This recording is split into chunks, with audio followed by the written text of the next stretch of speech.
The saddle slot in a lot of acoustic guitars, even from the factory, they don't always get them in the correct place. It's not like a tune-o-matic bridge where you can move the saddle back and forth to intonate it. So you do have however wide these saddles are to intonate the guitar, so you can move it, you can manipulate the string into the front or into the back of the saddle. The width of this actual saddle, it's got to go that way, at least on the low end, and then on the high end, half the width of the saddle back that way. So we're going to fill this whole slot, and this all has to do with intonation.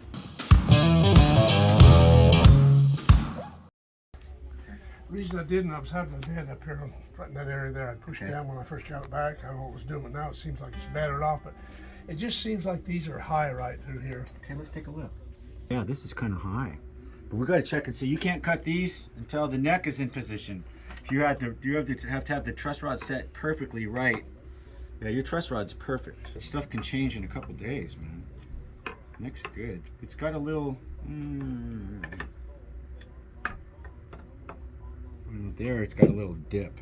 There's a little dip in this neck. I can tighten this truss rod a little bit, okay, and it's going to flatten this neck out a little bit. It's going to make it a little bit easier to play. Okay. Yeah, see, that brings you up to, you're up to kind of flat zone, almost flat up in that area, but it did give you a little bit more down here, right? Right?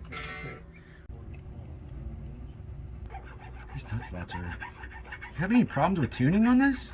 Do I have what? Any tuning problems? These nut slots are tight. Not really? Not really. I haven't played it that much. When he pulled the card out of this, I had one more set to do up there, and so I went and got this one.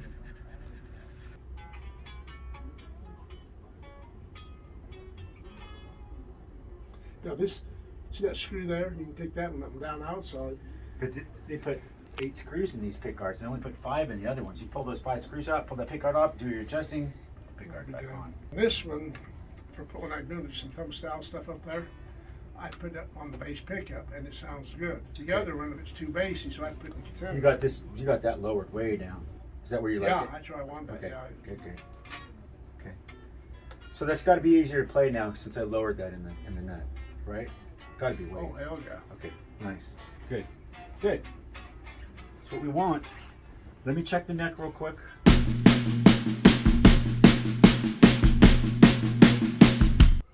The bill of sale on my 62 was $700 and some. I had the cowboy case, the white case, and I was in the Army and I bought this Les Paul Custom. It was one of the first ones made, 54, black one. And I had a Bigsby on that son of a bitch I put on. All I did with that was unscrew the peg out and put the Bigsby on behind, back in Washington, D.C. at that time. Anyway, I played that. Boy, that had a tone to it. Had that Al Nickel one front one, and it had, one thing had that Wonder neck fret, fretless Wonders. God, if you wasn't, it was like playing a violin, damn it. If you were just a little bit off, man, I mean, you'd be really, boy, you could get up and down that finger. Anyway, yeah, they got on the thing there. Trade in, I think it was Les Paul, $125 for that damn guitar, and I looked at it now. I should have, yeah. But I give it to my oldest son.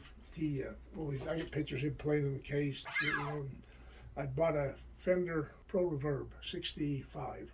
I got one of the first ones Fender put out, and that was just like new. I gave him that and the orange guitars.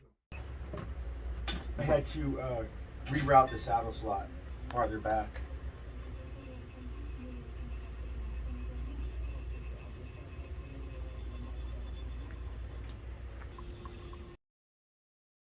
So we'll just shave a little bit off of that.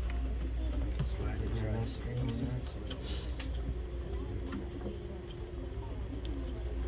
If you see the difference, you know, I want to just lower the seat in the saddle just a front, or in the nut. Excuse me. What a huge difference! I mean, on the tuning. I mean, you'll be able to tell right when you play your chord. Switch around to like C's, like campfire chords down here. You'll hear it right away that it's actually playing in tune. You'll be able to tell. It's going to have more of a ring to it.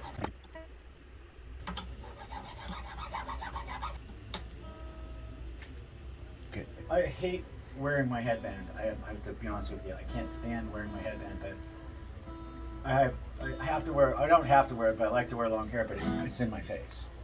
I mean, 99% of the time. So I have to. but it's the last thing I want to wear. Wow, cool. So flip around on a C and a G and a D campfire chords down here, and just strum it and give it a quick strum. And you're gonna hear the difference between that and most acoustic guitars. You'll see. What we did was we took the saddle slot in a lot of acoustic guitars, even from the factory. They don't always get them in the correct place.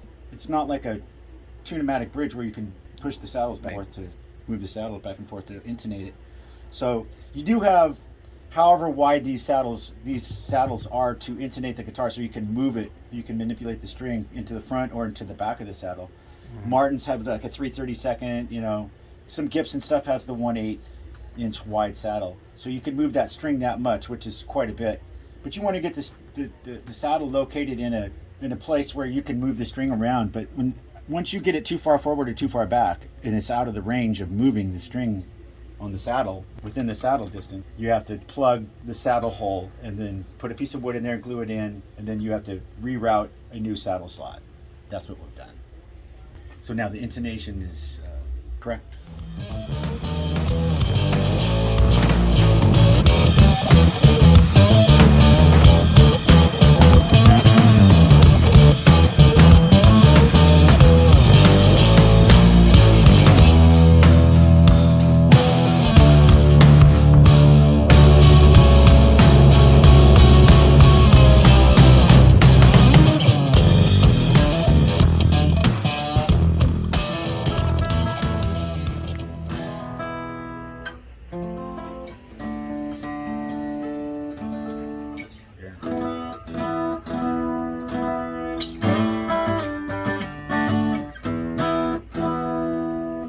That guitar's never played in tune.